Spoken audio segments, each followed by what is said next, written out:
Ada mitos yang menyebutkan bahwa penunggu di sana meminta tumbal. Halo guys, welcome back to my channel. Gimana guys kabarnya kalian hari ini? Semoga sehat selalu ya. Oke guys, jadi di video kali ini saya akan membahas mitos-mitos yang berbau mistis di Indonesia. Indonesia memang terkenal sebagai negara yang kaya raya, dikenal dengan penuh cagar budaya, adat istiadat, dan kepercayaannya. Bahkan saking kayanya budaya Indonesia, mitos-mitos yang berkembang unik dan beragam.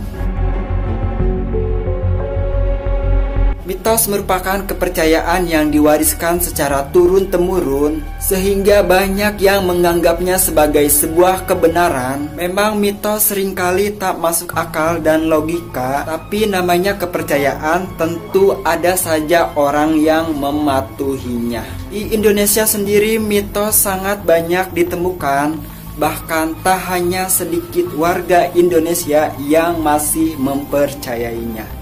Oke guys, sebelum lanjut videonya, jangan lupa di subscribe dan jangan lupa dinyalakan notifikasi loncengnya biar kalian bisa mendapatkan info-info video terbaru dari saya. Oke guys, langsung aja kita kupas.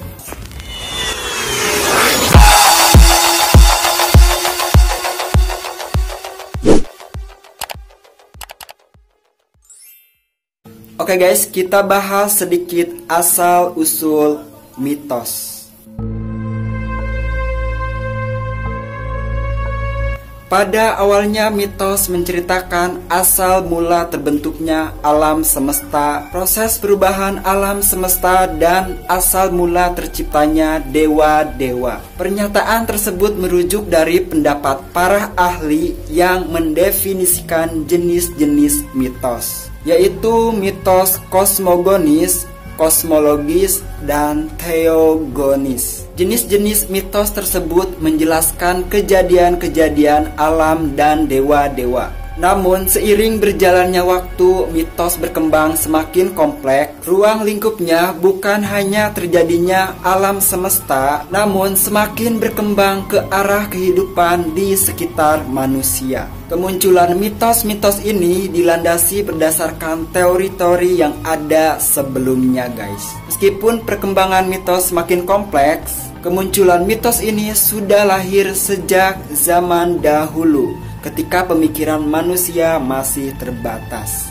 Mereka menciptakan mitos-mitos tersebut sebagai pemenuhan kebutuhan non-fisik atau pemikiran, karena pada saat itu mereka masih berpikir secara sederhana dan hasil pemecahan masalah belum bisa memberikan jawaban yang memuaskan bagi rasa ingin tahu manusia, serta masih jauh dari kebenaran.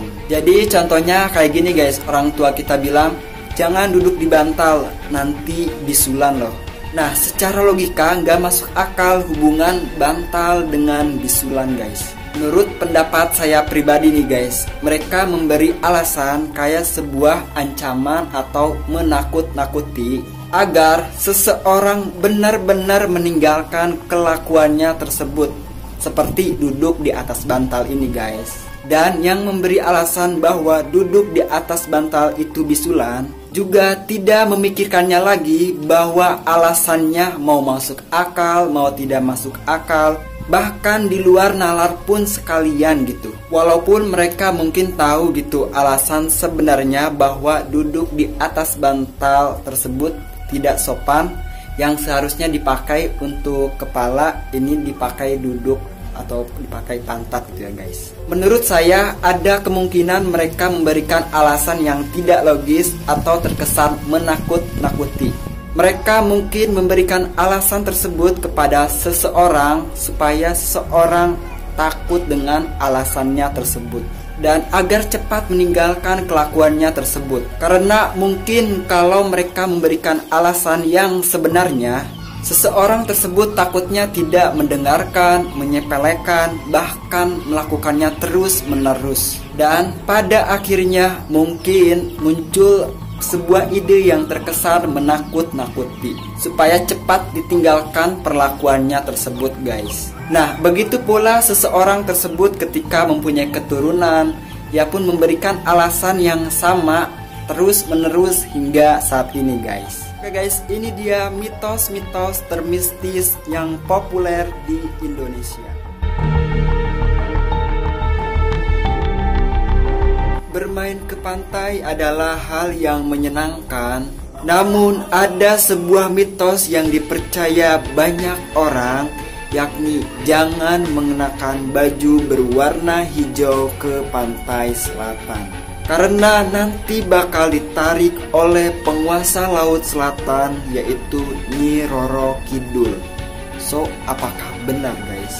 Sejatinya dari kejauhan air laut selatan Pulau Jawa itu memiliki warna yang kehijauan guys. Sehingga kalau ada orang yang tenggelam dengan baju berwarna hijau, maka tim penyelamat akan sulit menemukan, sehingga bisa-bisa jasadnya baru ditemukan beberapa hari kemudian. Jadi nyaru gitu guys, warna baju hijau dengan air laut pantai selatan. Tapi tidak ada bukti yang konkret bahaya mengenakan baju hijau, apalagi diculik Nyi Roro Kidul.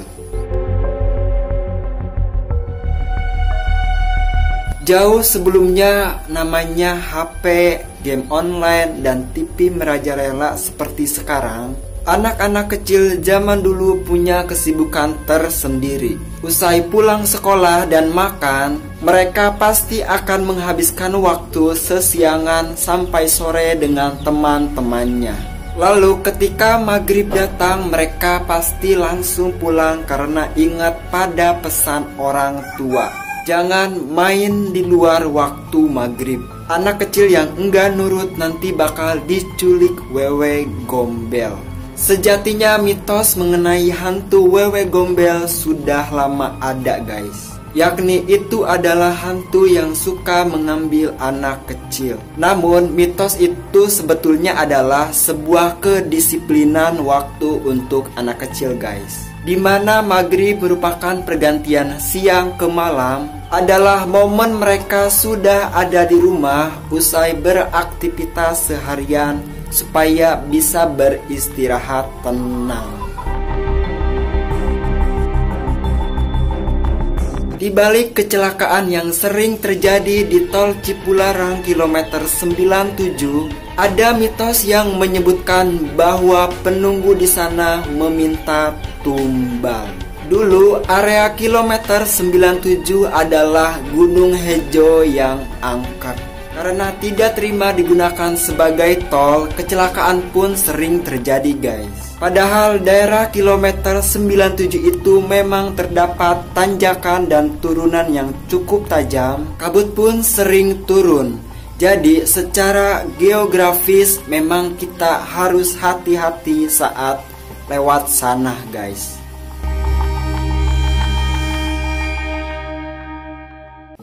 Jika kita melintasi jembatan Sewu yang berada di perbatasan Subang dan Indramayu, kita akan menemukan para penyapu, bukan penyapu debu atau kotoran, melainkan penyapu koin. Konon di bawah jembatan Sewu terkenal dengan keangkerannya. Hal ini dikaitkan oleh tragedi kecelakaan bus transmigran yang menewaskan puluhan penumpang pada tahun 1970-an. Hal ini membuat warga percaya akan mitos untuk melemparkan uang koin saat melintasi jalan tersebut agar aman dan selamat sampai tujuan.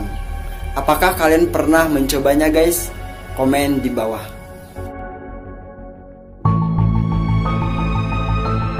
Pernahkah kalian memotong kuku pada malam hari?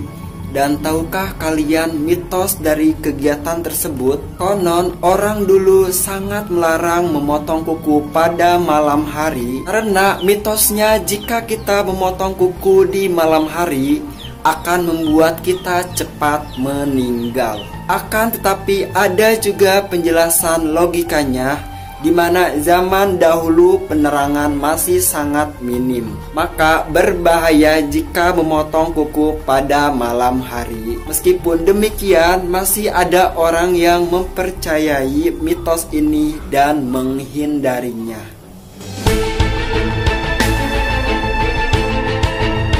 Kalian pernah dengar tidak orang tua berkata, "Hus, jangan bersiul di malam hari, nanti bisa panggil setan." Jelas saja ketika kita disodori kalimat seperti itu, maka akan banyak orang yang memilih untuk enggan bersiul. Sejatinya mitos ini belum terbukti benar atau tidak, namun kalau kita nekat bersiul di malam hari, bisa saja mengganggu orang lain guys. Bayangkan saja kamu berjalan di sebuah jalan saat pukul 23.30, lalu bersiul begitu saja, bisa-bisa tetangga kalian emosi dan marah karena dianggap mengganggu tidurnya. Jadi memang bersiul di malam hari itu mengganggu ketenangan manusia, meskipun kalau sebenarnya itu tidak memanggil hantu gitu guys. Burung yang satu ini memang amat identik dengan adanya kematian. Burung ini merupakan jenis burung pengicau dengan jenis makanannya yang hampir omnivora. Namun burung gagak diidentikan dengan burung pemakan bangkai, yang mana sebagian besar jenis burung yang satu ini juga memiliki bulu berwarna hitam.